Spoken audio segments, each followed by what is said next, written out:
इस विश्लेषण में स्वागत है। किसी भी देश को गहराई से समझने के लिए जनसंख्या के आंकड़े या जनगणना बहुत ही महत्वपूर्ण होते हैं। यही आंकड़े तय करते हैं कि कौन कहाँ है और आगे की नीतियां कैसे बनेंगी। लेकिन क्या ये बड़े बड़े डेटाबेस हमेशा पूरी सच्चाई बताते हैं?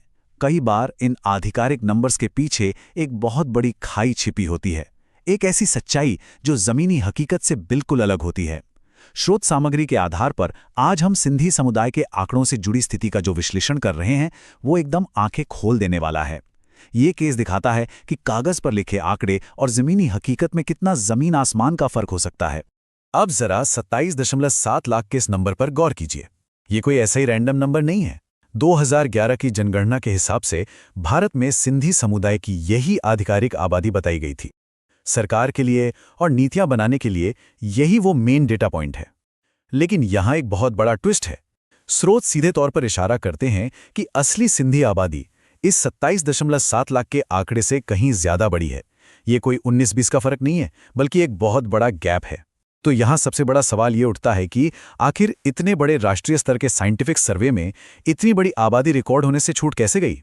ऐसा क्या हुआ जिसने इस आधिकारिक नंबर को सच्चाई से इतना दूर कर दिया? तो इस बड़े गैप का जो मुख्य कारण है ना, वो 2011 की जनगणना के तरीके और उसकी परिभाषा में ही छिपा हुआ है। दरअसल सिंधी समुदाय को गिनने के लिए जो क्राइटेरिया रखा गया था, वो पूरी तरह से सिर्फ भाषा पर आधारित था। हुआ ये कि 2011 में सिर्फ और सिर्फ उन्हीं लोगों को सिंधी माना गया जिन्होंने अपने फॉर्म में भाषा के कॉलम के आगे साफ साफ सिंधी लिखवाया था। यानी ये तरीका एक बेहद सख्त फिल्टर की तरह काम कर रहा था। ये बहुत ही ध्यान देने वाली बात है कि पहचान का आधार सिर्फ भाषा का रजिस्ट्रेशन बन गया। अगर किसी की सांस्कृतिक पहचान सिंधी है, वो सिंधी समुदाय से है, लेकिन फॉर्म पर दैनिक भाषा कोई और लिखी गई, तो वो इंसान आधिकारिक गिनती से पूरी तरह बाहर हो गया। बस यही वो टर्निंग पॉइंट था।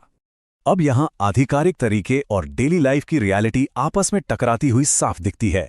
एक तरफ 2011 के सेंसस का वो सख्त नियम था जिसने सिर्फ सिंधी भाषा दर्ज करने वालों को गिना, और दूसरी तरफ थी हमारी जमीनी जनसांख्यिकी हकीकत। असल जिंदगी में हम देखते हैं कि कामकाज, बिजनेस और पढ़ाई के लिए लोग रोजमर्रा में कई अलग अलग भाषाओं का इस्तेमाल करते हैं, और सिंधी समुदाय के कई लोगों ने यही अपनी डेली बोलचाल की दूसरी भाषाएं फॉर्म में दर्ज करा दी थीं।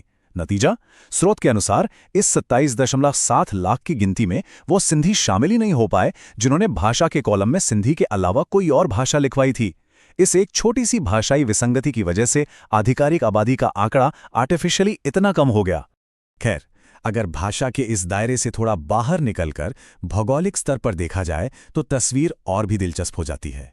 भले ही आधिकारिक गिनती हकीकत से कम रह गई हो, लेकिन डेटा ये जरूर बताता है कि 2011 के अनुसार भी सिंधी आबादी पूरे भारत में बहुत बड़े पैमाने पर फैली हुई है। ये कोई ऐसा समुदाय नहीं है जो बस किसी एक छोटे से इलाके या एकाध राज्य तक ही सीमित हो। पूरे देश के हर कोने में इनकी व्यापक उपस्थिति दर्ज है। ये बात खुद इस इशारे के लिए काफी है कि अगर वो भाषा वाला सख्त फिल्टर रास्ते में न आता, तो देश भर में फैले इस समुदाय की उपस्थिति का असली आकार आधिकारिक रिकॉर्ड्स में कितना विशाल और स्पष्ट होता। अगर 2011 के आधिकारिक डेटा के भौगोलिक वितरण पर नजर डाली जाए तो कुछ खास राज्य बिल्कुल सामने आते हैं। आंकड़ों के मुताबिक सबसे ज्यादा रजिस्टर्ड सिंधी आबादी मुख्य रूप से गुजरात, महाराष्ट्र और राजस्थान में दर्ज की गई है। इन तीन राज्यों में सिंधी बोलने वालों का सबसे बड़ा हिस्सा रहता है। ये आंकड़े हमें समुदाय की प्रमुख बसाहटों के बारे में बताते हैं। इन्हीं क्षेत्रों में कम्युनिटी की सघनता सबसे ज्यादा ऑफिशियली मानी गई है, भले ही इसके पीछे का आधार सिर्फ और सिर्फ भाषा ही क्यों न रहा हो। पिछली बार हुई इस कम गिनती और 2011 के इस अनुभव को देखते हुए आने वाली जनगणना के लिए स्रोत सामग्री में एक बिल्कुल सीधा समाधान बताया गया है।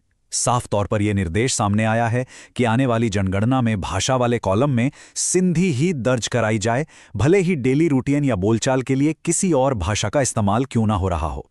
अब इसके पीछे का मकसद बड़ा क्लियर है। यह समझना मुश्किल नहीं है कि कैसे एक समुदाय आधिकारिक आंकड़ों में अपनी सही संख्या दिखाने के लिए ब्यूरोक्रेसी के उसी भाषा आधारित नियम का अपने हक में इस्तेमाल करने की कोशिश कर रहा है। ये पूरी तरह से एक स्ट्रैटेजिक कदम है ताकि पिछली बार जो डेटा में गैप रह गया था उसे इस बार भरा जा सके और असली आबादी आधिकारिक रिकॉर्ड में आ सके। आखिर में इन आंकड़ों और तरीकों का ये पूरा विश्लेषण एक बेहद गहरे और सोचने पर मजबूर करने वाले सवाल पर लाकर खड़ा कर देता है। क्या सच में भाषा ही पहचान का एकमात्र सच्चा पैमाना है? देखा जाए तो जब सरकारी प्रणाली और ब्यूरोक्रेसी के कड़े नियम किसी की असली संस्कृति, विरासत और डेमोग्राफी को नापने की कोशिश करते हैं तो कई बार असली तस्वीर बिल्कुल धुंधली पड़ जाती है। ये सच में विचार करने योग्य बात है कि कैसे सिर्फ एक फॉर्म के कॉलम और एक छोटे से नियम की वजह से पूरी आबादी का आधिकारिक वजूद ही बदल सकता है। आज की इस चर्चा से ये बात तो पूरी तरह साफ हो जाती है कि डेटा और सच्चाई हमेशा एक जैसे नहीं होते और कभी-कभी आंकड़ों के पीछे छिपी असली कहानी को बाहर लाने के लिए उसकी गहराई में जाना ही पड़ता है। सिंधी अबाणी बोली, खिचड़ी अबाणी